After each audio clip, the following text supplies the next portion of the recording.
Good morning everyone welcome to अवकाशे देवजानी आमी देवजानी सकाल बेला देखो एकदम घन करे दूध दिए कफि बानिए निচ্ছি আর কফিটা একটু ঘন দুধেই খেতে ভালো লাগে নালে অতটা ঠিক টেস্ট লাগে না। আর এই রেড কাউ দুধের প্যাকেটে না মানে ভালো একটা ক্রিম ব্যাপারটা থাকে, পেটটাও বেশ অনেক ভরাট মতো থাকে। এটা দিয়ে যদি দই পাতা হয় দইটাও বেশ ঘন হয়। আগে তো মেট্রো ডেয়ারি আনা হতো, এখন কাকদ্বীপে মেট্রো ডেয়ারি আনে না, জানি না বন্ধ হয়ে গেছে না মেট্রো পাওয়া যায় না কি এখানে নিয়ে আসে না। তো এই রেড কাউটা নিয়ে আসে, রেড কাউটা খারাপ না, ভালোই দুধটা।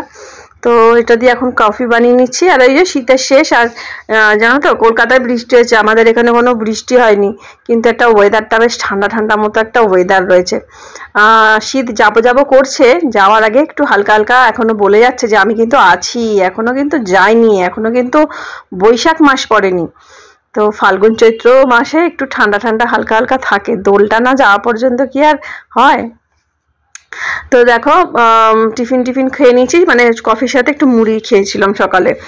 আর এখানে আনা হয়েছে বাসন মাজার সাবান আর একটা যে গায়ে মাখা সাবান। এই সাবানটা আমি ইউজ করি, হাজব্যান্ড করে না, কারণ এই সাবানটা একটু ড্রাই। তো বালাজি চন্দন, খুব সুন্দর একটা গন্ধ। প্রথম যখন মাখা হয় তখন গন্ধটা পাওয়া যায়, মাখতে মাখতে না পাওয়াই যায় না। কিন্তু অন্য কেউ হয়তো স্নান সেরে বেরোলাম বাড়িতে, হয়তো অন্য কেউ এসেছে, সে বলবে যে চারিদিকে একটা চন্দনের গন্ধ, বা বাথরুমে হয়তো গেল বলবে খুব সুন্দর গন্ধ। তো এমনকি মানে সাবানটা পুরোটা মানে একদম যখন ছোট্ট হয়ে যায় ইউজ করতে করতে, সেটাতেও সুন্দর গন্ধ থাকে। তো আর এখন এই যে গরম পড়ছে, মুখে ঘাম হয়, বা মুখে না মানে এমনি সাবান আমি অতটা দিই না, ফেস ওয়াশ আগে ইউজ করতাম, এখন আর ইউজ করি না। এই সাবানটাই এই গরমকালে ইউজ করি, কারণ ঘামটা হয় না মুখে। আর সারা বছর তো এমনি পিয়ার্স গ্লিসারিনটা থাকে, স্নানের সময় আমি যেদিন দেখি একটু ড্রাই ওয়েদার সেদিন আবার একটু পিয়ার্স গ্লিসারিনটাই মুখে মাখি। কিন্তু চন্দন সাবানের থেকে পিয়ার্স গ্লিসারিনটাতেই সব থেকে ভালো স্কিনের পক্ষে। আর দেখো এখানে দুটো প্রোডাক্ট আনা হয়েছে, মানে অনলাইনে অর্ডার দেওয়া হয়েছিল, চায়ের পাতা। আর খুব একটু চিন্তায় ছিলাম, চায়ের পাতাটা আসছে আসলে এই অর্ডারগুলো যে দিয়েছি বোনকে ফোন করে মানে পাঠিয়ে দিয়েছিলাম, বোন ওখান থেকে ওটা অর্ডার দিয়েছে, মানে পেমেন্ট করে দিয়েছে, আমাদের বাড়িতে শুধু দিয়ে গেছে। আর বোনের যেহেতু অ্যামাজন মানে করা থাকে, প্রাইম করা থাকে, তাই জন্য একটু দামটাও কম হয় ওখান থেকে।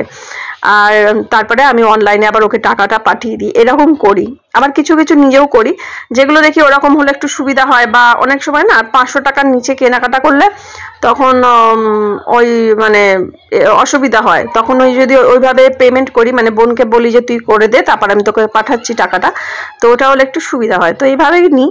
তো বোনকেই এবারে যে কটাই আছে এসেছে সব কটাই বোনকে দিয়েই আনানো হয়েছে, মানে বোন ওখান থেকে বুকিং করে দিয়েছে আর আমি বোনকে টাকা পাঠিয়ে দিয়েছি। তো যাই হোক, এখন এই যে পিয়ার্স গ্লিসারিন আগের দিন দেখলে দুটো নিয়ে আসা হয়েছিল, এটা হচ্ছে অরিজিনাল, এটাই আমার হাজব্যান্ড ইউজ করে। তো যেটা আগে যে দুটো আনা হয়েছে ওই একটা ইউজ করছি, দেখলাম ভালোই। আর পিয়ার্সের জিনিসটা ডাক্তারও রেকমেন্ড করে যে এটাই ইউজ করতে। আর চা পাতা আনা হয়েছে 3টে, এটা আমাদের এখন বেশ কয়েক মাস হয়ে যাবে, 3 মাস তো যাবেই। আর এখনো একটা প্যাকেট চলছে, খাচ্ছি, কিন্তু এই 3টে এখন আর কাটলাম না, রেখে দিলাম।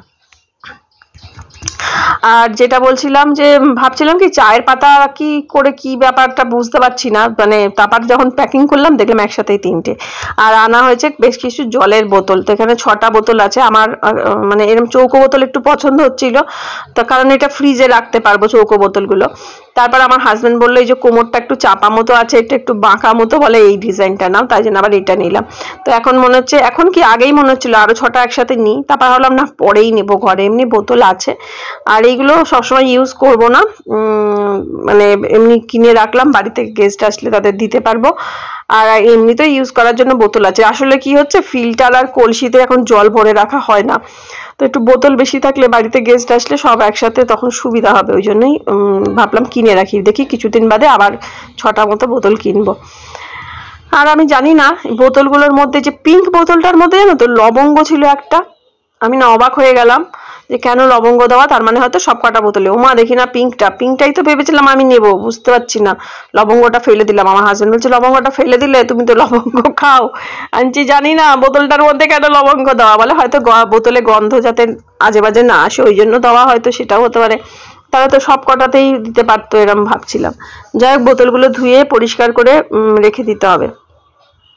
আর আজকে দেখো ট্যাংরা মাছ রান্না করেছি। কেমনি কেমনি অবস্থা, রোদ উঠছে আর বৃষ্টির হাওয়া, আবহাওয়া বৃষ্টির, মেঘলাও করে আছে। কলকাতায় প্রচুর হুড়মুড়িয়ে বৃষ্টি হয়েছে, বজ্রপাত হয়েছে, আকাশ অন্ধকার, মা বললো যেন মনে হচ্ছে সন্ধ্যা নেমে গেছে। আর এখনো আমাদের নামেনি, কখন নামবে যাই না। ঘুমঘাম হচ্ছে আকাশে, আর আসছে আর 1 ঘন্টার মধ্যেই হয়তো চলে আসবে। কুটুস চারিদিকে বিস্কুট লুকিয়ে রাখে, সেদিনকে এখানটা রাখলো, আর একটা রেখেছে পিছনে ওই বেলফুলের গাছের গোড়ায়। আমি বলছি যা কোথায় কোথায় বিস্কুট লুকিয়ে রেখেছিস বার করে খা, নাহলে সব গাছে সার হয়ে যাবে। পদ্ম পাতাগুলো কি সুন্দর দুলছে, ইচ্ছা করে ওটাকে উল্টে টিউবার বার করতে, না ইচ্ছা করছে না। হাওয়া দিচ্ছে ভালো, উত্তর দিক দিয়ে হাওয়াটা আসছে। কে বলবে সকালে আমার হাজবেন্ড উঠোনটাকে ঝাঁটানো, দেখো আবার যেই কে সেই হয়ে গেছে। তো যেটা বলছিলাম, ট্যাংরা মাছ রান্না করেছি, মানে ট্যাংরা মাছগুলো ভেজেছি। আমার ট্যাংরা না, সরি, ওটা শিঙি মাছ। দেখো মাথাটাও গেছে। আসলে আমার হাজবেন্ড শিঙি মাছ খাবে না, বললো ভোলা মাছ রান্না করো, তাই ভোলা মাছ রান্না করেছি। আর শিঙি মাছগুলো ভেজেছি, আমি বেশিরভাগটাই আমি খেয়েছি। বেশিরভাগটাই মানে সবটাই আমি খেয়েছি। 2-3টে ভাজা এখনো রয়ে গেছে। মানে ঘুরতে ফিরতে হয় না মাছ ভাজা খাওয়া, সেভাবেই আমি খেয়েছি। কারণ এতগুলো মাছ কি করবো, তো একটা অসুবিধা পড়েছি। তো আমার হাজবেন্ড বললো সব মাছগুলো এনেছি শেষ করে দিও। তো 700 না 800 টাকার মাছ নিয়ে এসছে, বলো তো 1-2 দিনের মধ্যে শেষ করতে ইচ্ছা করে? তো এই ভোলা মাছ রান্না করেছি। ভোলা মাছ শুধু একবেলায় ও 1 পিস খেয়েছে, রাত্রিবেলা বললো আমি ভোলা মাছ খাবো না, ডিম খাবো। তো সেই ভোলা মাছটা আজকেও রয়েছে। আসলে আমি ভিডিও কালকে দিইনি, তাই জন্য এই ভিডিওর ভয়েসটা আজকে সকালেই দিচ্ছি, তাই জন্য তোমাদের সাথে ওই আজকালের গল্পটাই হচ্ছে। তা বলেছিলাম সর্ষে বাটা করবো, তা বললো না এরকম ভাবেই করো, তো করলাম। তো মাছটা দেখলাম যে খুব একটা ভালো স্বাদ নেই, ও তো একটু এদিক ওদিক হলেই ও খেতে চায় না। আর তার সাথে পুঁই শাক করেছিলাম, পুঁই শাকটা রয়েছে। আম গাছে এত মুকুল এসেছে, এই যে বৃষ্টিটা হবে, বৃষ্টিতে অনেক মুকুল ঝরে যাবে। যদি গুটি আসতো, গুটিটা একটু বড় হলে, যদি বৃষ্টিটা হতো, মানে শিলাবৃষ্টি না হয়, মানে এখন তো কালবৈশাখী সময় চলে আসছে, আর এখন তো অনেক জায়গায় শিলাবৃষ্টি হয়েছে, যেমন ঝাড়গ্রাম, বাঁকুড়া, ওদিকে পুরুলিয়াতে শিলাবৃষ্টি হয়েছে। তো একটু যদি আমের গুটিগুলো বড় হতো, যে শিলাবৃষ্টি না হতো, এমনি বৃষ্টি হতো, তাহলে আমগুলোর ফলনটা ভালো হতো। কিন্তু এই মুকুলগুলো সমস্ত ঝরে যাবে। কি সুন্দর কালার, আর রাত্রিবেলা এত সুন্দর গন্ধ বেরোয় এই মুকুলটার। এই গাছটাতে আসেনি, শুধু এই গাছটাই এসছে, আর মৌমাছি ঘুরে বেড়াচ্ছে। দেখা যাক কি থাকে এবারে আম ভাগ্যে। আর আজকে দেখো কয়েকটা কাজ করলাম, মানে এই গাছগুলো তো এখানে আছে। এই যে গামলাটাকে ঢাকা দিয়েছি, দেখো কুটুসের কাণ্ড, এই জুতোটাকে নিয়ে এসছে। আসলে আমাকে কোনো কাজ করতে দিচ্ছে না। এখানে দেখো একটা ড্রাগন গাছ ছিল, তো কদিন ধরে ভাবছি ড্রাগন গাছটা এখানটায় রাখবো না, আর ড্রাগন গাছটা একটা বড় জায়গাতেই করব। আর ওর মধ্যে অনেকগুলো লঙ্কা গাছ ছিল, তো সেই জন্যই আজকে এটাকে নিয়েছি। রান্নাবান্না তো সেভাবে ঝামেলা ছিল না, ওই ভাবলাম বৃষ্টি আসছে, তার আগে এগুলো বসিয়ে দিলে ভালো হবে। এত যন্ত্রণা করে মারছিল আমাকে, কোনো কাজ করতে দিচ্ছে না। গলা বাড়িয়ে বসে আছে, এই করছে সারাটাক্ষণ আমার সাথে আজকে এই করছে। কি হয়েছে তোর? আমাকে একটু বসে কাজও করতে দিচ্ছে না। দাঁড়া, সাদা পাইপটা কোথায় গেল দেখি তো, দেখি সাদা পাইপটা দেখি। একটু স্থির নেই। আমি তাও এই 15 মিনিট মতো একটু ঘরে ছিলাম, ও একটু চুপচাপ হয়েছিল। দেখো যেই বেরোলাম এই শুরু করেছে। কথা বলতে পারি না একটু, এই কুটুসার জ্বালায়। চল, কত মুকুল পড়ে গেছে দেখো, ভর্তি মুকুল পড়ে গেছে। কুল আর অল্প কটা আছে, দেখছো এই করে। এটা ভিডিও করতে যাবো, সেটাও আমাকে করতে দেবে না। চ না কুটুস, এই পেনটা নিবি, এটা নিবি, এটা এই যা। হ্যাঁ, একটা নতুন জিনিস পেলে ও শান্তি, নতুনটা পেলে। আর এই টপটার মধ্যে একটা ছোট্ট ড্রাগন গাছ ছিল, এটাকেই প্রথমে নিয়েছিলাম। তারপরে ভাবলাম বড় ড্রাগন গাছটাও লাগিয়ে দেবো একেবারে। চলো দেখাই। মানে আমাকে কাজ করতে দিচ্ছে না, আমার জামা ধরে টানাটানি করছে, হাত ধরে টানাটানি করছে, কি যে করছে ওই জানে। তো এই যে টবের মধ্যে এই গাছটা ছিল, ওটাকেও লাগিয়ে দিয়েছি এখানটায়। কতগুলো সব বোতাম ফুলের গাছ ওই টবটার মধ্যে ছিল। আর একটা ছোট্ট বাচ্চা ড্রাগন গাছ ছিল, দাঁড়াও দেখাই। এই যে বাচ্চা ড্রাগন গাছটা হচ্ছে এইটা। এর গোড়াটা অনেকটা আছে নিচের দিকে, কাঁটা ভর্তি, আর কিছুতেই আমি বার করতে পারছি না। তার মধ্যেও আমার হাত চাটছে, গায়ের কাছে ঘেঁষছে। আমার মনে হচ্ছে খালি এক্ষুনি না কামড় দিয়ে দেয়, এটাই আমার ভয় লাগছিল। বড় ড্রাগন গাছটা বসিয়ে দিচ্ছি, দাঁড়াও দেখাই। এই দেখুন ড্রাগনের কত শিকড় বেরোচ্ছে, পুরো পাঁচিলটাকে ধরে নেয় যাতে, ওই জন্যই দিয়েছি। ড্রাগনে এরকম ধরে নিলে একদিকে ভালো থাক। আর এটাকে নাড়াচাড়া দেবো না, এখানেই চুপচাপ থাকবে, মাঝে মাঝে একটু সার মাটি দেবো। এই যা হোক, পাঁচিলের গায়ে হোক, পরে এরকম একটা পাইপ লাগিয়ে দাঁড় করিয়ে দেবো এটাকে। বৃষ্টি জল দিইনি, বৃষ্টি হবে ওই তাতেই জল পাবে। এই করে যাচ্ছে দেখো, পেনটা নিয়ে, ভাগ্যিস পেনটা নিয়েছে, নাহলে আমার পায়ে পায়ে ঘুরে বেড়াতো। চ চ চ চ চ। আর এই যে এই বেলফুলের গাছটা দেখো কাটিং করে দিয়েছি, পাতা টালপালা সব, কিন্তু জল দিতে পারছি না। এখানে না খালি ও বিস্কুট এনে এনে লুকায়, কি জানি বাবা আছে কিনা, না খেয়ে নিয়েছে বার করে। আমরা বিস্কুট দিলেও এনে লুকিয়ে রাখে, পেট ভর্তি থাকলে খাবেই না, এমন পাবলিক। চ চ চ, ভাত খাবো, আয় ভাত খাবো, চল আয়। ভাত খাবি তো না বদমাইশি করবি বল? ওই দেখ পেনটা কোথা থেকে বেরোলো, পেনটা কোথায় ফেলে এসছেন, মুখের চাপাটা কোথা থেকে পড়লো?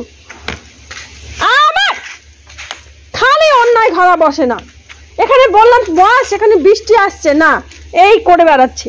এত শক্তি পায় কোথা থেকে কে জানে, ওর সাথে থেকে থেকে আমার প্রেশার লো হয়ে যাচ্ছে দৌড়ে দৌড়ে। আর ওই যে সাদা প্লাস্টিকটা গামলায় ঢাকা দিয়েছি, ওটা ওর শান্তি হচ্ছে না, ওটাকে খালি বারে বারে টেনে টেনে নামিয়ে দিচ্ছে। এই কোথা থেকে কাগজ মাগজ কি সব কুড়িয়ে নিয়ে এসছে। তুই থাক, আমি চললাম। জঙ্গলি কোথাকার জঙ্গলি, জঙ্গলিই থাকবি তুই, জঙ্গলিই থাকবি, পাগল।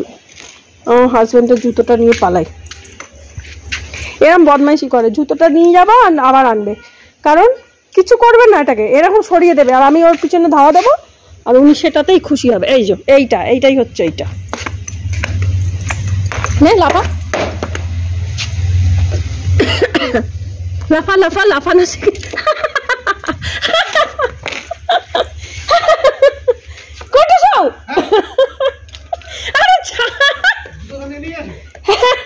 আজকে কি হবে, ওর গায়ে এত জোর না, আমি পারি না। মার কেউ ভয় পায় না এমন পাবলিক।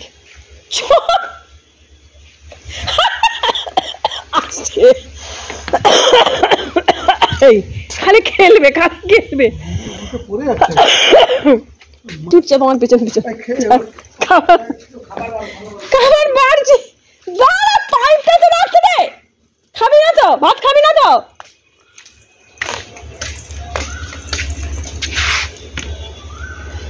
এই পাইপটাকে ভয় পেত, এখন আর পায় না, মহা পাজি হয়ে যাচ্ছে দিনের দিন। থাক, আমরা ভাত খেয়ে নিই, ঠিক আছে? আবার